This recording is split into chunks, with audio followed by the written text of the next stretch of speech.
กับทักทายสบายดีพี่น้องปองไปหมดสู่คู่สู่คนมื้อนี้ก็มาพบกับบ่าวคำพงบ้านนาคือเก่าคือเดิมพี่น้องมื้อนี้ก็อยู่กับทงไห่ทงนาอยู่กับหัวกับสวนอยู่ไห่อยู่นาแต่เศร้าพี่น้องเอ้ยออกแก่งัวแก่ควายอยู่ทงไห่ทงนาแบบบรรยากาศสดๆพี่น้องภาพสวยๆมื้อนี้ก็ตะเวนสวยเติบเลยทุกคนเอ้ยโอ้ยทุกคนเอ้ยลมหนาวอีกแล้วตอนนี้ทุกคนมื้อนี้ก็ออกมาทงไห้ทงหน้าก็สิได้กลับบ้านแหละกับพอดีมาเจอพ่อใหญ่แสงดูดปลาทุกคนเลยมื้อนี้เห็นได้นี่คือนั่งอยู่นี่ว่าดูดปลาก็คือว่านั่งอยู่เฮ็ดอะไรเนี่ยฮะอะน้ำล้นคันเนี่ยน้ำไหลลงก่อนจะดูต่ออีกหน่อยมันล้นคันไว้บนล้นคันอาดาดอยู่ดูดแต่เช้าพุ่นบ่ก็ดูนี่นะได้บ่อนชั่วโมงจะนะมอง30 นาทีนี่ห่วยไปทางนั้นคือห่างไห้ไปโดนเติบเลยเดียวนี่บ่เห็นไล่ชอกไล่สดเลยเดี๋ยวนี้ฮะเฮ็ดเวียกงานนี่เด้น่าชอกน่าแจ้งบ่มีเวลาก็เลยเดี๋ยวนี้เฮ็ดหน้าแซงบ่เดี๋ยวนี้ฮะก็เลยบ่มีเวลามีแต่บ้านแต่ไห้แต่นาแล้วพี่น้องเอ้ยเพิ่นให้ไปร้องเพลงนะบัดนี้ได้ร้องอยู่ไสเนาะ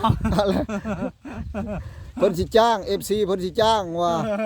ช่วงนี้มันติดงานแบบงานหลายเลยไปก็ไปแล้วไปร้องใช้ไปมีงานใช้เงินไปกระดูดนานยังไล่กระดูดโลดบ่หึงหรอกนี่บ่เกินแต่ไล่ให้ชั่วโมงนึงนะยังหึงได้ปลาซิวกับก้อยโลดมื้อนี้กุ้งเด้อหลักๆเด้อกุ้งนี่มีอยู่แล้วกุ้งขึ้นโปมขึ้นทางโปมยักก้อยกุ้งโตงเอาสวิงหันโตงคักๆหัน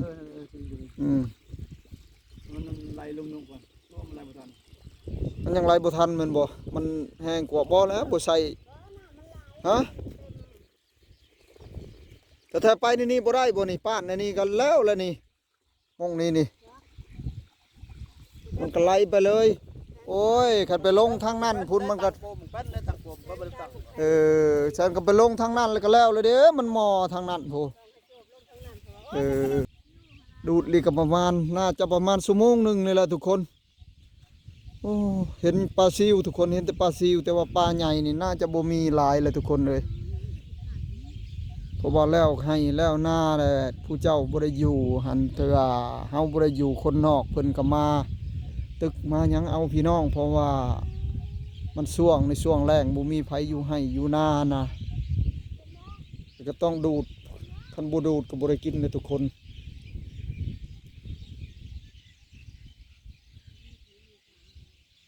คนสิมาหลักซ้อนน้ำเบิดแหละบ่ได้กินยังทุกคนเอ้ย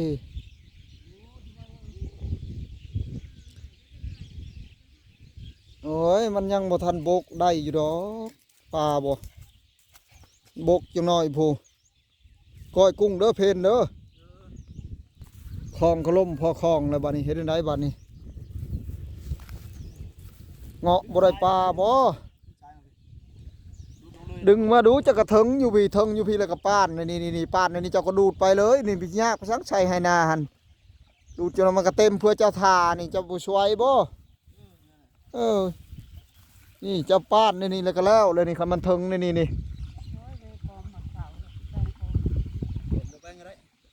แป้งก็ขุดเอ้ามันก็บกละไปอีกเบิ่งก็เบิ่ง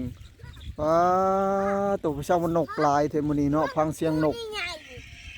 ที่ดูไปน้อยยังนะกระปูนะฮะกระปูจะมันใหญ่ใหญ่พอได้เนี่ยยาอยู่ข้างข้างจะสาวจะดีจะการค่ะ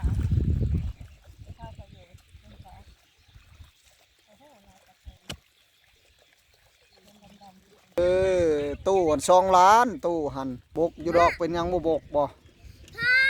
บกอยู่แล้ว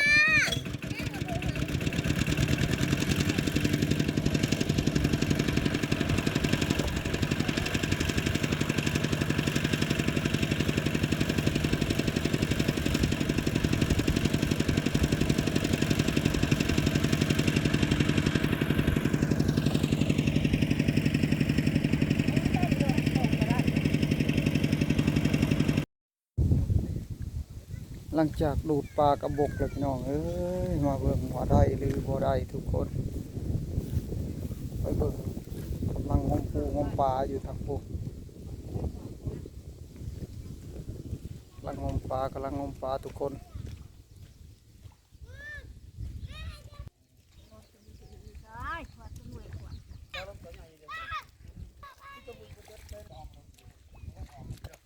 ได้จากโตแล้วปลดฮะ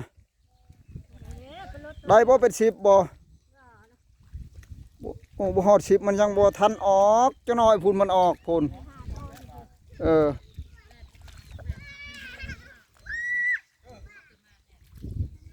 มันยังบ่ทันออกมันยังบ่ทันออก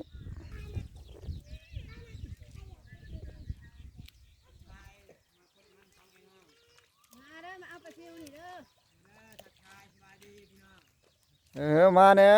FC ผู้ดังหันทักทายสบายดีงมปลาโว้สิ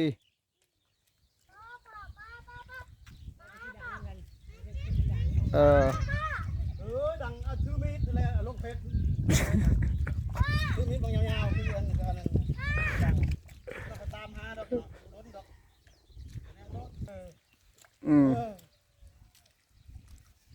ดังใครอยู่ปลดพุ่นนู่นอีกแล้วปลด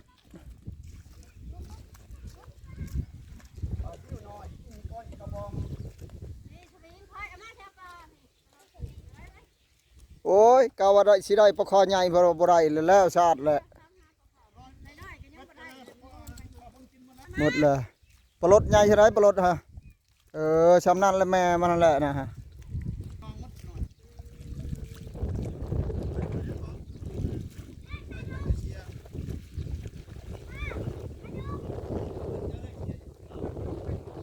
ช้อนเอาให้หมดช้อนเอาให้หมดปลาซิวกูเมื่อก้อยโอ้ยแซ่บปั้นยังก้อยปลาซิวเด้อเมื่อนี่เด้อสิไปกินน้ำนี่ตอนเที่ยงนี่พอดีเลยจังหวะเลยมันบ่มีปลาน้องนี่คันมีหูจักโลดอก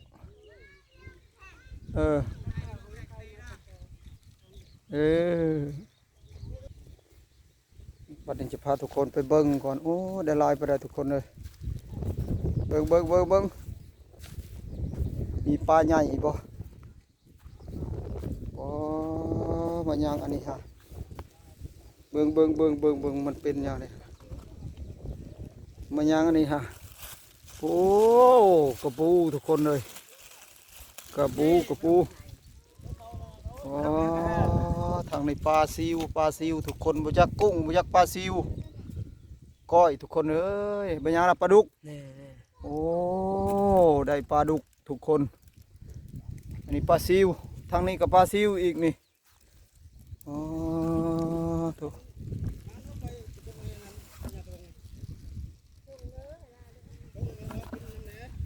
คุณปลาซิวทุกคนโอ้อันนี้ก็ปลาซิวเห็นแล้วทุกคนกินแซ่บก้อยเนาะทุกคนโอ้ทุกก้อยทุกคนเลยมาเบิ่งคลองนี่มียังในคลองนี่โอ้ทุกมีแต่ปลาดุกทุกคนปลาดุกพุ่นโอ้มีแต่ปลาดุกพุ่นอยู่ในผู้ทุกคนโอ้ยได้ปลาดุกหลายเนาะเฮ้ยปลาดุกมันบ่ไปเนาะปลาดุกนี่โอ้ทุกคนทุกคนเบิ่งพ่อใหญ่แสงดูดปลามื้อนี้ก็ได้ประมาณนี้แหละทุกคนก็บ่ได้หลายแบบนี้แหละอยู่บ้านให้บ้านนาหากินแบบธรรมชาติแบบสดๆทุกคนบ่แม่นปลาเลี้ยงปลาแบบธรรมชาติทุกคนกินแซ่บทุกคนเอ้ยถือว่าคลิปนี้ก็สิได้จบสำนี้ก่อนทุกคนขอกราบคำว่าสบายดีทุกคนโอ้มานมื้อนี้เนาะมาแต่ปลาซิวโอ้ก้อยจานก้อยปลาดุกก็มากันทำปลาไหลก้อย